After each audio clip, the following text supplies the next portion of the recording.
கடந்த ஆட்சியில் வந்து சாத்தான்குளம்ங்கிற ஊரில் லாக்டவுன் காலகட்டத்தில் வந்து செல்ஃபோன் கடை வைத்திருந்த ஜெயராஜ் பென்னிக்ஸ் என்று சொல்லக்கூடிய அப்பனையும் மகனையுமே அடித்து துன்புறுத்தி இதே காவல் நிலைய மரணம் தான் அது. அந்த மரணத்தை வந்து மறைப்பதற்கு அன்றைய அரசு முயற்சி செய்தது. அவங்க 2 பேரும் நெஞ்சு வலியில் தான் இறந்து போனாங்க என்று சொல்வதற்கு போலீஸுக்கு ஆதரவாக அந்த சம்பவத்தை வந்து அன்றைய அரசு மறைக்க பார்த்தது.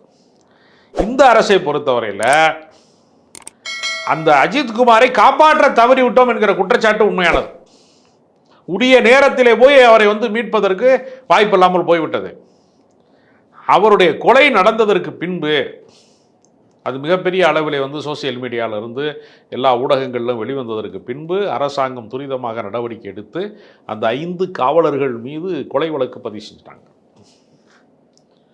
அதே மாதிரி உத்தரவு பிறப்பித்த மானாமதுரை டிஎஸ்பி சஸ்பெண்ட் செய்யப்பட்டார்.